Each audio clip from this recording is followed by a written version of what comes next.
Champions. On va évoquer le Inter-Barça, victoire 4-3 des Nerazzurri qui se qualifient donc pour leur deuxième finale de Ligue des Champions en 3 saisons. Et on va également aborder ce PSG-Arsenal qui a eu lieu hier soir avec la qualification du Paris Saint-Germain qui s'est qualifié pour la deuxième finale de Ligue des Champions de son histoire après celle obtenue lors de la saison 2019-2020. On va donc, comme je l'ai dit, tout d'abord aborder ce Inter-Barça. Alors j'ai pas pu le faire, j'ai voulu faire un pack global d'une seule vidéo. Je vais aborder les deux rencontres parce que ça me paraît être beaucoup plus synthétique, mais on va parler de ce Inter-Barça qui a été très intéressant, évidemment beaucoup de rebondissements. Je me demande même si on n'est pas sur la plus grande demi-finale de l'histoire de la Ligue des Champions parce que ça a été absolument historique et tous les acteurs ont réussi à dépasser la demi-finale de 2009-2010 qui avait pourtant été lourde en symbole avec cet affrontement entre Mourinho et Guardiola, avec cette opposition de style, et pourtant cette demi-finale de 2025 restera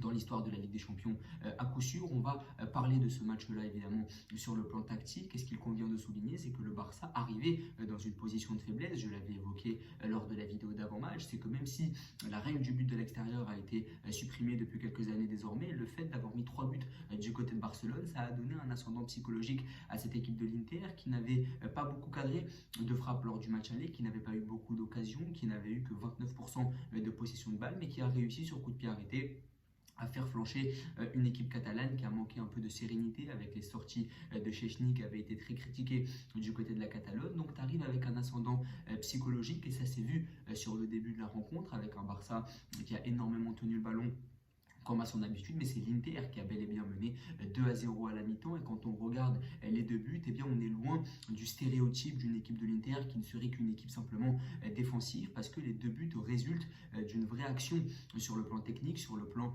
collectif. On a tout d'abord ce penalty qui a été obtenu, enfin tout d'abord ce penalty c'est le deuxième but de l'Inter, mais on a eu ce penalty obtenu par Lautaro Martinez qui résulte d'un super ballon mis par l'un des milieux de terrain de l'Inter. Donc dans la construction c'est très intéressant. Lautaro qui va évidemment jouer sur les défauts de cette arrière-garde catalane qui est beaucoup trop haute et qui va permettre à l'Inter de décrocher un penalty. Mais même sur le premier but des Nerazzurri, on a là aussi une très belle action avec le contre-pressing initié par Di Marco, une récupération haute qui permet à l'international italien de trouver Dumfries qui remet ce ballon à Lautaro Martinez. Donc dans la construction, que ce soit la passe, je crois que c'est Çalhanoğlu sur le penalty obtenu par Lautaro, ou sur la construction qui résulte de la pression de l'Inter mise sur le milieu de terrain du Barça avec cette passe en retrait de Dumfries pour Lautaro Martinez, on a évidemment des schémas de jeu qui sont loin du stéréotype qu'on peut avoir de l'Inter Milan, comme quoi ce ne serait qu'une simple équipe défensive. Pas du tout, on a vraiment une équipe qui a su se montrer conquérante en allant chercher le FC Barcelone et en provoquant de très belles actions, loin du match aller aussi où l'Inter avait marqué des buts de raccro sur des coups de pied arrêtés. Là on a vraiment eu des actions construites et surtout un ascendant psychologique à la mi-temps avec ce 2-0 à Giuseppe Meazza. On se dit que cette jeunesse catalane va s'effondrer. Tu en as déjà pris 3 à l'aller après avoir dominé, tu étais un peu frustré à la fin de la partie. À Giuseppe Meazza, dans un stade incandescent, dans un stade d'un grand d'Europe, tu es mené aussi 2-0 à la mi-temps. On aurait pu dire que cette équipe, elle allait s'écrouler. Finalement, le Barça qui est parfaitement revenu dans la rencontre en menant 3-2 à la 88e. Ce but de Rafinha, selon moi, si l'Inter n'était pas revenu, c'est vraiment le but qui aurait fait de Rafinha le Ballon d'Or. Imaginez si le score était resté à 3-2 et que Rafinha avait été le buteur final de cette rencontre, qu'il avait qualifié le FC Barcelone dans un scénario renversant du côté du Giuseppe Meazza, ça aurait été complètement dingue. Mais c'est sans compter sur Ronald Araujo qui a vraiment été mauvais sur son entrée. Et si je devais m'adonner à une analyse rudimentaire, c'est vrai que l'entrée de Ronald Araujo, on ne peut pas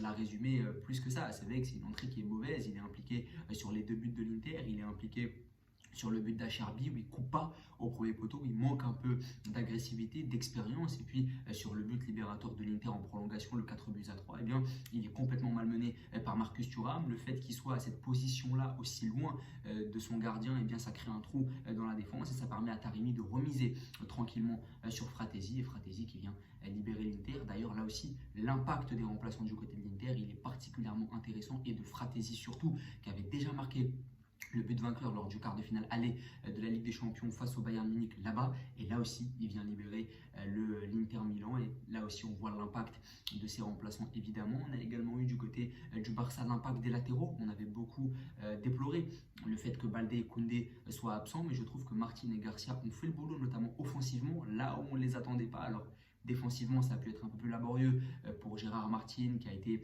pas mal bousculé sur le plan physique par un Denzel Dumfries qui a été exceptionnel sur la double confrontation. En tout, il fait 5 buts et passes décisives en cumulé, donc il est sur une performance absolument historique pour un joueur de football, mais surtout pour un latéral. Et ça, il faut évidemment le souligner. Mais je trouve que sur les centres, sur l'apport offensif, Eric Garcia a même marqué. Eric Garcia a même une balle de but à un moment donné sur une remise de Gérard Martin et sur un contre où les deux latéraux vont se projeter avec Pedri pour solliciter le 3 contre 2. Donc on a eu des latéraux plutôt défensifs qui se sont montrés très efficaces offensivement en se projetant énormément, en étant là sur les buts avec Eric Garcia et en étant là sur les centres et sur les passes. Notamment avec Gérard Martin. Donc c'est vrai que là aussi, on était sur des latéraux qui nous ont plutôt surpris, même s'ils ont montré pas mal de failles défensives là aussi. Mais le jeune Gérard Martin fait face à un Denzel Dumfries qui est absolument exceptionnel. Donc est-ce qu'on peut vraiment lui en vouloir? Et finalement, tu t'inclines 4 buts à 3 dans ce quart de finale historique. Et finalement, j'ai envie de dire, c'est l'équipe la plus complète qui l'a emporté. Je pense que le Barça est une meilleure équipe intrinsèquement que l'Inter Milan en termes de football, en termes de collectif, etc. Mais cette équipe de l'Inter, c'est une équipe qui est beaucoup plus complète. C'est une équipe qui arrive à briller défensivement en sachant parfaitement se recroqueviller quand il le faut. Vous savez que ce 5-3-2 sur le bloc bas, il est très intéressant parce qu'il parvient à resserrer les lignes. Il parvient à faire de joueurs techniques comme Çalhanoğlu, Barella ou Mkhitaryan, des joueurs très bons sur le plan défensif, très hargneux parce que tu as quand même à ta disposition un milieu de terrain d'une grande qualité technique, mais qui parvient à se moduler et qui parvient à être excellent sur les phases défensives. Donc ce 5-3-2 en bloc bas, il est très intéressant et c'est là toute la force de l'Inter, c'est que tu arrives à être très bon sur les phases strictement défensives et tu arrives à derrière parvenir à monter des attaques d'une très grande qualité comme Denzel Dumfries, aussi comme le milieu de terrain avec cette passe de Çalhanoğlu sur le pénalty obtenu par Lautaro Martinez. Donc tu as des joueurs de qualité technique au milieu qui parviennent à jouer, mais tu as aussi des joueurs de qualité athlétique qui parviennent à prendre la largeur avec Di Marco, Dumfries, Marcus Thuram aussi qui est très bon dos au jeu, qui parvient aussi à relancer les attaques. Donc c'est parfaitement intéressant, c'est l'équipe la plus complète. Là où le Barça a manqué quelque peu d'efficacité, a manqué quelque peu d'expérience, on est sur la plus jeune équipe de la compétition avec le Paris Saint-Germain, alors que l'Inter a l'équipe la plus âgée et ça fait la différence. Parce que sur les phases défensives et sur les phases offensives, tu parviens à jouer sur les temps forts et sur les temps faibles. Et souvent en Ligue des Champions, c'est ça. C'est l'équipe qui gère le mieux ses temps forts et ses temps faibles qui parvient à l'emporter. Le Barça reviendra parce qu'il y a pas mal de jeunesse, il y a pas mal de qualité. C'est un scénario qui est cruel. Le Barça aurait mérité de se qualifier aussi, mais malheureusement pour le Barça, c'est l'Inter qui sera au rendez-vous de la finale du côté de Munich.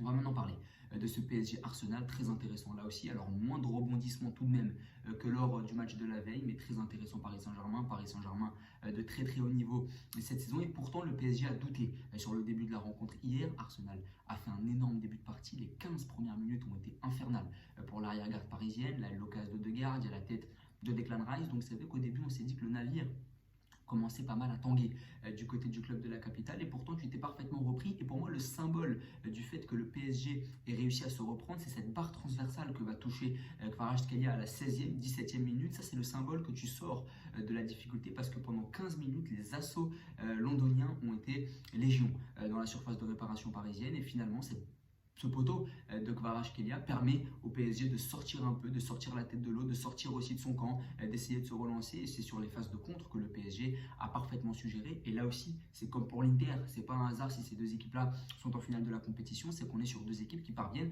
à se moduler. Le Paris Saint-Germain a parfaitement su jouer le bloc bas, a parfaitement su subir pendant 15 minutes, mais sur les phases de contre, ils ont été redoutables. Quelques maladresses quand même, alors que Kvara manque de réussite en tapant le poteau, mais Désiré Doué doit beaucoup mieux faire, sa frappe elle est un peu molle, Barcola doit aussi beaucoup mieux faire, sur sa feinte il est un peu lent et il permet à Declan Rice de revenir. Donc sur les phases de compte c'est intéressant parce que tu parviens à animer tout ça, tu parviens à sortir la tête de l'eau, mais tu n'as pas encore cette efficacité sur le dernier geste qui te permettrait de mettre définitivement l'équipe adverse hors jeu. Mais c'est vrai que cette équipe du Paris Saint-Germain sur les phases de contre, elle a parfaitement su montrer qu'elle était très polyvalente. C'est une équipe qui sait défendre avec beaucoup de solidarité et le symbole de tout ça, c'est Kvara, qui est vraiment un joueur qui met beaucoup d'impact sur ses retours défensifs et qui montre que cette équipe elle est profondément collective, mais on est sur une équipe qui parvient aussi à jouer parfaitement les contres.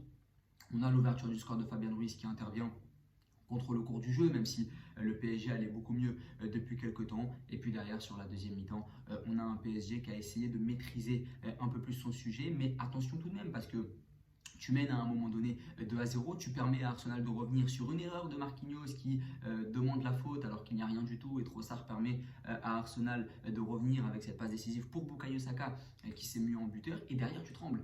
Derrière, tu trembles aussi à 2-1. Ça m'a rappelé ce qui s'était passé du côté de Birmingham face à Aston Villa, où Bukayo Saka, il a la balle de partout. Si l'international anglais n'est pas aussi maladroit, il y a de partout, et derrière, il n'y a plus qu'un but à revenir pour les Gunners, et ça peut totalement changer la face du match. Donc oui, on est sur un PSG qui va beaucoup mieux sur le plan mental, qui gère beaucoup mieux ces matchs-là, on voit beaucoup plus de sérénité, mais que ce soit face à Aston Villa ou face à Arsenal, à chaque fois, tu passes à un cheveu d'avoir l'adversaire qui revient, et surtout tu passes à un cheveu de te faire peur dans des matchs où il n'y a pas de quoi se faire peur, parce que le PSG est largement au-dessus de Villa, il l'avait montré à l'aller, parce que le PSG est largement au-dessus d'Arsenal, ils l'ont montré sur les deux matchs, parce que même le premier quart d'heure du match d'hier, eh bien, Arsenal ne parvient pas à marquer, il y a un Donnarumma qui est énorme, et le PSG parvient à retrouver sa sérénité derrière en étant très efficace sur les phases de contre. Donc même quand le PSG subit, on ne peut pas dire que le PSG craque, parce que le PSG ne prend pas de but, et le PSG ne sombre pas totalement, mais c'est vrai qu'il y a eu des phases, que ce soit face à Villa avec la balle de but finale de Yann Maatsen, ou que ce soit hier avec